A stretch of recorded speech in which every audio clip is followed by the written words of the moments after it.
Bullation Nation, it's a celebration. This goes out to all those times when we deployed a good amount of effort and found that that was enough to achieve the goal or have a satisfactory outcome. Bola.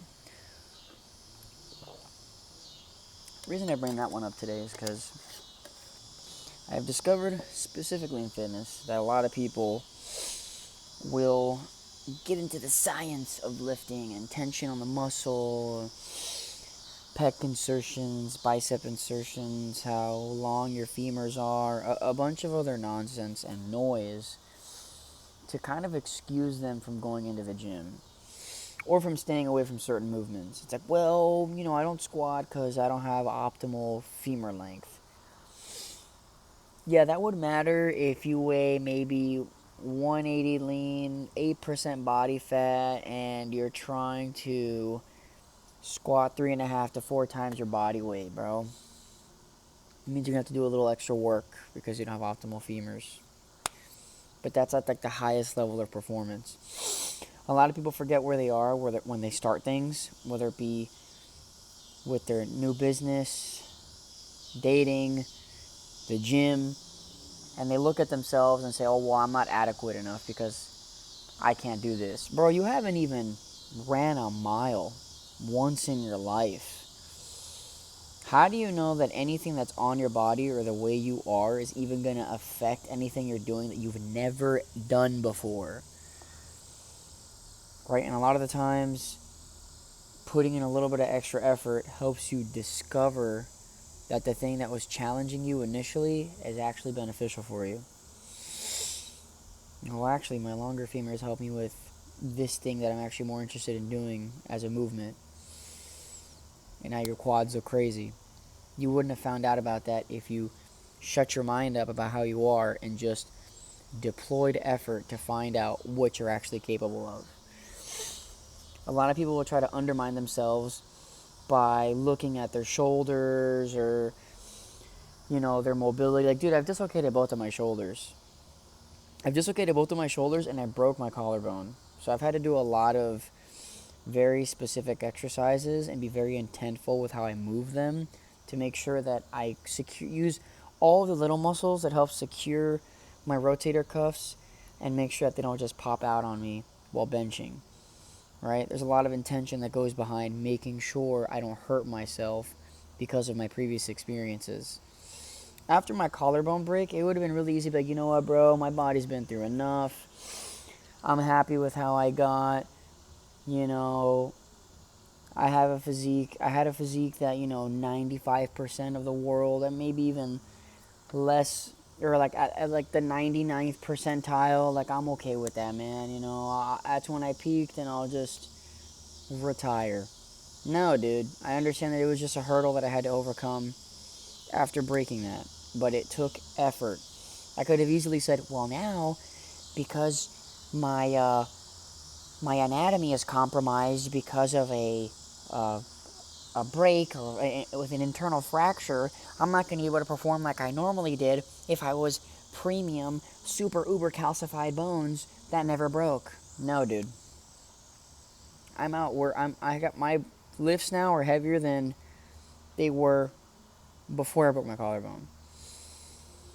I'm performing better in the sense of like moving things in the power dynamic of like bench, squat, deadlift, overhead, way better than before.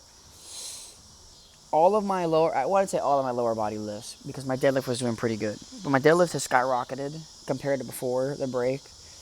My squat was ass. I could not get my squat past like 280 pounds. It was just really difficult for some reason. But funny enough, all that time sitting down and having to stretch and make sure my hips are okay, because I was so sedentary and working on what I could, helped me come back stronger. And now I hang out working weight at 315, 320. Right now my best squat that I haven't tried hitting yet again was 405. And that was after the break. Why? Because I used intention. I tried. I didn't go down this information doom scroll of, okay, well, now that I'm 28, both shoulders dislocated, my hips are kind of meh, and now I've got this fracture. Like, all the literature and all the other athletes would say just retire and call it and don't deploy any hard effort on things, because if not, I'm going to blow a gasket and it's GG forever. No. It just takes a little more effort, a little more intention to take care of yourself and make that happen. A lot of people will look at, what was this guy who was big for a while? Alex Eubanks or something?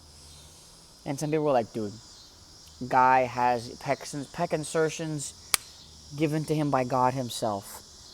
And because I don't match up anything at all to Alex Eubanks, I'm not even going to try to go into the gym. It's like, okay, bro, you have more experience on every single class in WoW than spending any kind of time exerting with your body. I mean, breaking a sweat, doing anything. The fastest your heart has raced was during a raid when your support almost didn't heal your tank and your team almost got wiped. That was the fastest your heart has ever raced ever in your life.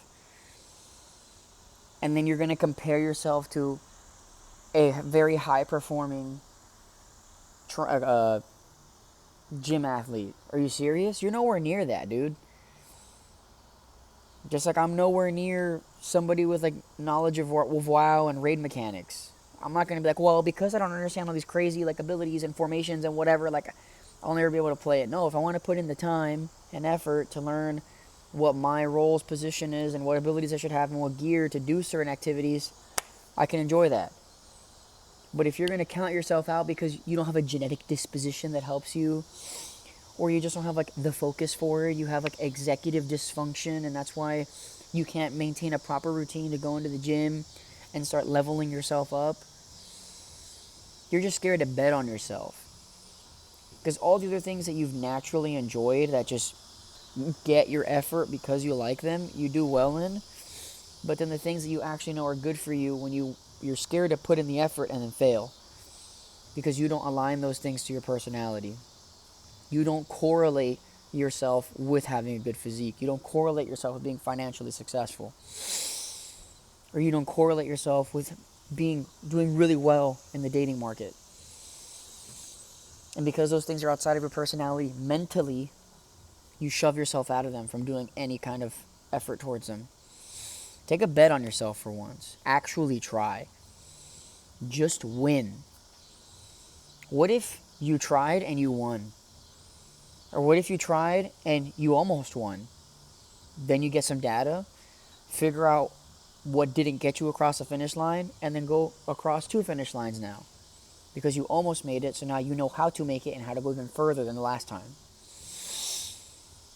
You're scared of correlating something you haven't correlated with yourself, betting effort on it, liking it, and then possibly failing.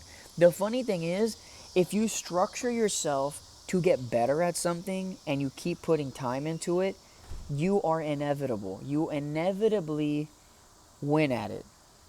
If you're being smart about putting yourself under a bench press 2 to 3 times a week and not killing yourself under it every single time you go, you will inevitably be more proficient at the bench press than people who've been going to the gym for 1 to 2 years, because you got a lot of intention there. You are studying how you feel, what your body needs to excel to the next level. And even though you might be behind some of those guys, those gym goers have been going for like 1 to 5 years, because of how much intention you're deploying, you're going to get ahead of them. A lot of these guys just know what helps break a sweat and makes them feel nice and pumped, and they just do that. And their bodies like look kind of weird, or they look okay, and they don't perform as well on certain lists that they want to. That's why. They don't have your intention. But you're thinking yourself out of effort. Oh, well, my femurs are too long, so I'm never going to squat. Yeah, alright, bro, shut up. Oh, well, my arms are really long, so the real estate that I have to cover from a dead hang to get my chin over the bar is a lot, so I'm not going to do pull-ups. Okay.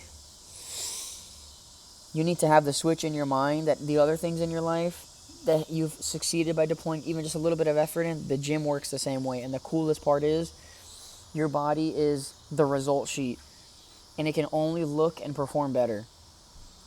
So by literally just putting yourself through a bit of discomfort and friction, understanding how to make that friction more efficient, like you have in your other parts of your life, you end up just winning. And the cool part is you'll start getting more respect. People will start asking you for advice. There's that halo effect where, like, this guy knows more than me.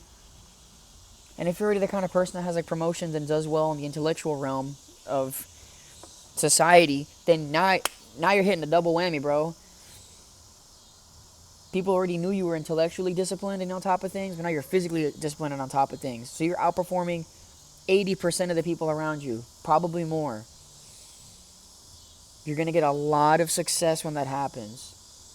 When you focus on yourself and level up and look at it the same way you do things you enjoy and you learn to enjoy it, you embrace the suck, you actually win and you try, instead of looking for excuses to go out and not try, you just end up winning, dude. Especially if you have a hard time with certain movements and then you push yourself to learn to master them, and now you're a beast at pull-ups, push-ups, dips, an L-sit, the bench. I feel like every guy would love to have a nice bench and just be able to move 225 comfortably. You can't have that happen for you. But you need to change the idea in your mind that you aren't genetically gifted for that. That's garbage. Garbage. There's actually a bunch of people. Here's the funny part. There's a bunch of people that learned they were genetically gifted towards something within doing their activity. I'm sure there is.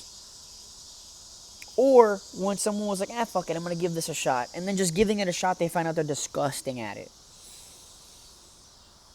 I'm sure, I can't think of any on the top of my head, but for me, I know martial arts, never done anything like it in my entire life. As a kid, I just started doing it for fun. I always had a love for Power Rangers. I always fought. My form was awesome. I would have never found out if I didn't get the opportunity to put effort in the environment where people were doing Taekwondo to learn that I was great at it. There's probably dozens of things that you have a knack for that you don't even know because you shelter yourself from possibly failing. You are defeating yourself in your mind before the battle has even started. And here's another one for you. You most likely do not live in the world you are anxious about. The world you worry about doesn't exist. It's not here. This isn't the world you worry about. The world you worry about is in here. And the stronger you pull in energy into worrying, the more you're going to put that into your life. But even then, you have to weave that into the tapestry of your day-to-day by focusing on that negativity. You don't live in the world you worry about, and there's probably dozens of things that you're great at that you're keeping yourself from doing because you're scared to look like a fool. Every single hyper-successful person around you or in our society right now, in those crazy upper echelons, we're not scared to look like a fool. The amount of times that I've heard cringe is on the other side, or success is on the other side of cringe is insane. And the main reason that is a thing is because when we cringe about something, there is a limiting belief for something we're scared of that's not letting us try. But as soon as we swallow the pill and we're like, fuck it, bro, I'm going to be cringe and I'm going to love it, you can now be in this flow state where you try effortlessly without thinking and tripping over yourself. And if that's not something you understand, hit me up, bro. You think I just spawned with this arcane knowledge of understanding? I had to learn this shit myself. And that's why I'm here, so I can impart that knowledge to you. I want people to have amazing interpersonal skills, especially my nerds. I want us to have amazing interpersonal skills, to have awesome romantic relationships, and succeeding in our lives fully. And I want us to be confident and jacked. If the world was full of confident, jacked nerds that worked together and had high EQ, emotional IQs, we'd live in a utopia. We would bring Hyperborea, Agartha, and freaking Atlantis back. Those cities would just come back and manifest and be like, yo, this is what we were waiting for the whole time. So if you're trying to get back to Agartha, I may not have A10s, but I'm an A1 up here. So let's get this thing rolling. Nobody believes in you, I believe in you. And I promise most of the people that in your life that don't believe in you are nowhere near my physical prowess. Hit him with a 1, 2, 3, 4. Oh no, that's a 1, 2. 5-3. Yeah. 1-2-5-3. Remember, el.kangrie hit the person that doesn't believe in you with a 1-2-5-3. Get out there, get crazy, get jacked, be the best you can be, and take a bet on yourself, bro. Start being cringe. Intend your puns, coward.